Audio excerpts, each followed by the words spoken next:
দীর্ঘদিন পর জেলা কমিটির বৈঠক জেলা তৃণমূল কংগ্রেস কার্যালয় বোলপুরে। দীর্ঘ 2.5 বছর পর জেলা কমিটির বৈঠকে উপস্থিত অনুব্রত মণ্ডল বললেন, আগামী বিধানসভা নির্বাচনে 14টি বিধানসভা কেন্দ্রে ব্যাপক ভোটে জয়লাভ করবে তৃণমূলের প্রার্থীরা।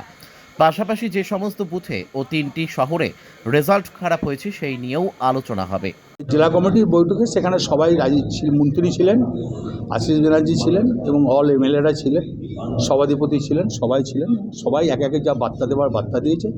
আমাদের বার্তা একটাই, 1 তারিখ থেকে 30 তারিখ পর্যন্ত পার্টির যে প্রোগ্রাম, সেই প্রোগ্রামগুলোকে সফল করতে হবে।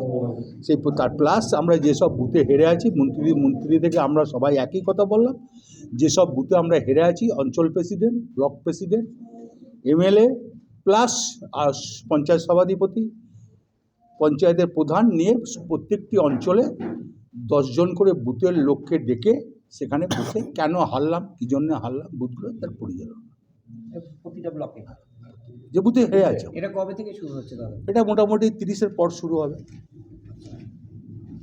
কি পদ্ধতিতে সেগুলো রিকভার করা হবে? এমএলএরা দেখে নেবে, এমএলএরা যেখানে এমএলএ আছে তারা দেখে নেবে, তাদের টিম থাকবে।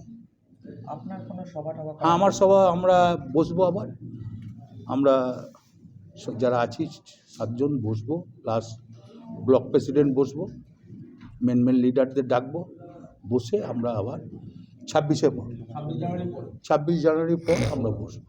দাদা, শহরের বিভিন্ন শহরে যে ভোটের হার, হ্যাঁ, সেটা আমাদের 3টে শহরে হার আছি, রামপুরহাট, বোলপুর, সিউড়ি। এটা নিয়ে আমাদের আলোচনা চলছে। দীর্ঘদিন পর জেলা কমিটির বৈঠক, কর্মীরা কতটা উৎসাহিত? ভালোই উৎসাহিত, দেখুন আগেও তো জেলা কমিটির মেম্বার মিটিং হয়েছে, আগেও তো জেলা কমিটি যখন ছিলাম না তখন আপনি ফিরে আসার পরেই প্রথম, তার আগে হয়নি। তার আগে হয়েছে দীর্ঘ 2.5 বছর পরে এই এত বড় আপনার উপস্থিতি। দেখ, সেটা নয়, একই ব্যাপার। ও পার্টির যারা কর্মী আছে, যারা আমি ছিলাম না, তারা তো দলটাকে চালিয়েছে।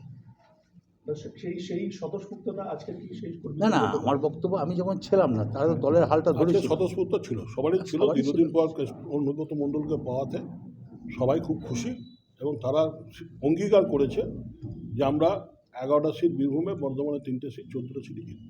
আর আমাদের যেটা সিস্টেম ছিল আজকে 167টা অঞ্চল প্রেসিডেন্ট, অল জেলা পরিষদের মেম্বার, অল পঞ্চায়েত সমিতির মেম্বার, সবাইকে ডাকা হয়েছে, 520 জনকেই ডাকা হয়েছে। দাদা, বেশ কিছু জায়গায় একটু সমস্যা রয়েছে, সেইগুলো কি মেটানো হচ্ছে? সব বসে বসে মিটিং হবে, চিন্তা করো না। 2 দিন, তুমি 1 মাসের ভেতরে দেখবে সব মিটে যাবে, জলের জল হয়ে যাবে। আগামী বিধানসভায় আপনি জিতবো। আরবারে 21টায় আমি 21টায় টিকিট দিয়েছিলাম, এবারে কটায় দেবো ঠিক নেই, তো 14টা তো জিতবই। কতখানি এই এক্সপেকটেশনটা কিভাবে করছেন? কতখানি যেভাবে মানুষ ভোট দিয়েছে সেইভাবে এক্সপেক্ট করছি, ভোট তো দেবে মানুষ। শহরের ক্ষেত্রে দাদা আলাদা চিন্তা ভাবনা রয়েছে? করছি, ওটা আলোচনা করবো, পার্টির এটা আভ্যন্তর ব্যাপার, ওটা আমরা আলোচনা করছি 3টে পৌরসভা।